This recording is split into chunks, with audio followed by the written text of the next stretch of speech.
ಅಂತೂ ಇಂತೂ ಈ ವರ್ಷ ಎಲ್ಲ ರೈತ ಬಾಂಧವರು ಭೂಮಿಯನ್ನು ಸಿದ್ಧತೆ ಮಾಡ್ತಾ ಇದ್ದಾರೆ. 5 ಬಾಳು 7 ಬಾಳು ಹೊಡೆದು ಎಲ್ಲ ಕುಂಟೆಯನ್ನು ಇನ್ನೂ ಇಷ್ಟು ದಿವಸ ಜೂನ್ 12 13ನೇ ತಾರೀಕಾದ್ರೂ ಮಳೆ ಬರದೇ ಇರೋ ಕಾರಣ ಎಲ್ಲ ರೈತರು ಚಿಂತೆಯಲ್ಲಿ ಮುಳುಗಿಬಿಡ್ತಾರೆ ಸ್ನೇಹಿತರೆ. ಏನು ಮಾಡೋದು, ಏನು ಈಗ ಮೆಕ್ಕೆಜೋಳ ಹಾಕೋದ, ಕಡಲೆ ಹಾಕೋದ, ಯಾವ್ದು ಹಾಕೋದು ಅಂತಂದೇಳಿ ನಮ್ಮದು ತೋಟದ ಮೇಲೆ 1 ಎಕರೆ ಇತ್ತು. ಅದನ್ನೆಲ್ಲ ರೆಡಿ ಮಾಡಿಸಿದ್ದೀವಿ. ಯಾಕಂದರೆ ಮಳೆ ಬಂದ ತಕ್ಷಣವೇ ಮೆಕ್ಕೆಜೋಳನ ಅವರೇನೋ ಏನಾದರೂ ಹಾಕಬೇಕು ಅಂತಂದೇಳಿ ಮಳೆನೇ ಬರೋಂಗಿಲ್ಲ. ಕಳೆದ ವಾರದಲ್ಲಿ ಬಂತು, ಸ್ವಲ್ಪ ಪ್ರಮಾಣದಲ್ಲಿ ಬಂತು, ಎಲ್ಲ ಬೇಸಾಯಗಳು ಹೊಡೆಯೋದಕ್ಕೆ ಸರಿ ಹೋಯ್ತು ಸ್ನೇಹಿತರೆ. ಈಗಂತೂ ಮಳೆನ ಕಾಯ್ತಾ ಇದ್ದೀವಿ. ನಿರೀಕ್ಷೆಯಂತೆ ಮುಂಗಾರು ಈ ಸರಿ ವೈಫಲ್ಯ ಕಾಣ್ತಾ ಇದೆ ಸ್ನೇಹಿತರೆ.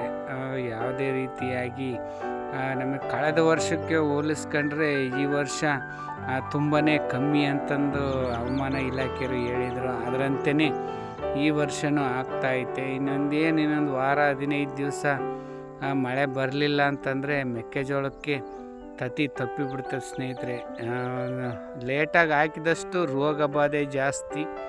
ಮೊದಲೆಲ್ಲ 10-15 ವರ್ಷದ ಹಿಂದ್ಗಡೆ ಈ ಕಳೆನಾಶಕ ಸೂಪರ್ ಬಳಕೆ ಭಾಳ ಕಮ್ಮಿ ಇತ್ತು. ಆದ್ದರಿಂದ ಯಾವುದೇ ರೀತಿಯ ರೋಗಗಳಿರಲಿಲ್ಲ ಸ್ನೇಹಿತರೆ. ಈಗ ಕಳೆನಾಶಕ ಬಳಸೋದ್ರಿಂದ ಹಿಡಿದು ಸಿಕ್ಕಾಪಟ್ಟೆ ರೋಗಗಳು, ಸೈನಿಕ ಹುಳದೆ ಆಗಿರ್ಬೋದು, ಮತ್ತು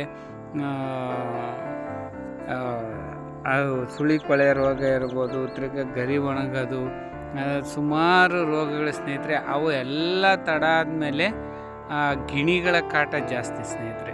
ಗಿಳಿಗಳು ಎಲ್ಲ ಬಂದುಬಿಟ್ಟು ತಿನ್ನೋದು, ಪಕ್ಷಿಗಳು ಎಲ್ಲರೂ ಬರೀ ಅಡಿಕೆ ಹಾಕಿ ಅರಣ್ಯಗಳನ್ನೆಲ್ಲ ಗಿಡ ಮರಗಳನ್ನೆಲ್ಲ ಕಡಿತಾ ಇದ್ದಾರೆ. ಹಣ್ಣು ಹಂಪಲುಗಳು ಸಿಗ್ತಾ ಇಲ್ಲ. ಈಗೇನಂತಂದರೆ ಮುಂಗಾರಿ ಬಂದು ರೈತ ಮೆಕ್ಕೆಜೋಳ ಬೆಳೆದ್ರೇ ಅವಕ್ಕೊಂಥರ ಸುಗ್ಗಿ ಸೀಸನ್ ಇದ್ದಂಗೆ ಎಲ್ಲನೂ ಮಾಡ್ತಾರೆ. ನೋಡ್ತಾ ಇದ್ರೆ ಎಲ್ಲ ಕುಂಟೆ ಹೊಡೆದೆಲ್ಲ ರೆಡಿಯಾಗಿದೆ. ಈಗ ಇದು ಬಿತ್ತನೆಗೆ ಸಿದ್ಧವಾಗೈತೆ ಸ್ನೇಹಿತರೆ. ಮಳೆ ಬಂದ ತಕ್ಷಣವೇ ಬಿತ್ತಿಗೆ ಮಾಡೋಕ್ಕೆ ಮುಂದಾಗ್ಬೋದು. ಸ್ನೇಹಿತರೆ, ಯಾರೆಲ್ಲ ನಮ್ಮ ಚಾನಲ್ನ ಸಬ್ಸ್ಕ್ರೈಬ್ ಮಾಡ್ಕೊಂಡು ನೋಡ್ತಾ ಇದ್ರೆ ದಯವಿಟ್ಟು ನಮ್ಮ ಚಾನಲ್ನ ಸಬ್ಸ್ಕ್ರೈಬ್ ಮಾಡ್ಕೊಳ್ರಿ.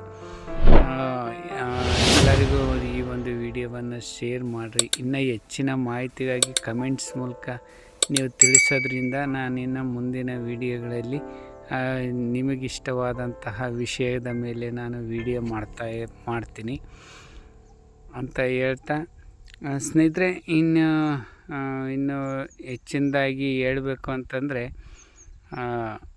ಈಗ ಮೆಕ್ಕೆಜೋಳದ್ದು ಏನಾದರೂ ತಪ್ಪಿತಂದರೆ ಕಡಲೆ ಹಾಕ್ಬೇಕು ಸ್ನೇಹಿತರೆ. ಕಡಲೆ ಹಾಕ್ಬೋದು, ಆದರೆ ಕೆಂಪು ನೆಲಕ್ಕೆ ಸೂಕ್ತವಲ್ಲ.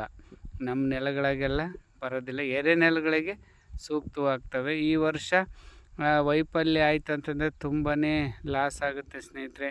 ಎಲ್ಲ ಗೊಬ್ಬರ, ಬೀಜ, ಟ್ರ್ಯಾಕ್ಟ್ರದು ಅದೆಲ್ಲ ಭಾಳ ದುಬಾರಿ ಆಗುತ್ತೆ.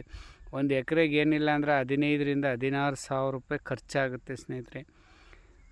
ಅದರಿಂದ ಲೇಬರ್ಸ್ದು ಅಷ್ಟೇ ಜಾಸ್ತಿ ಆಗುತ್ತೆ ಸ್ನೇಹಿತರೆ. ಅದಕ್ಕೆ ಮೆಕ್ಕೆಜೋಳ ಕನಿಷ್ಠ 3,000 ಮೇಲಾದರೆ ಬೆಂಬಲ ಬೆಲೆ ರೈತರಿಗೆ ಅನುಕೂಲ ಆಗ್ತದೆ ಅಂತ ಹೇಳಿ ಈ ಒಂದು ವಿಡಿಯೋವನ್ನು ಇಲ್ಲಿಗೆ ಮುಗಿಸ್ತಾ ಇದ್ದೀನಿ ಸ್ನೇಹಿತರೆ. ಇನ್ನೂ ಹೆಚ್ಚಿನ ಮಾಹಿತಿಗಾಗಿ ನಮ್ಮ ಚಾನಲನ್ನು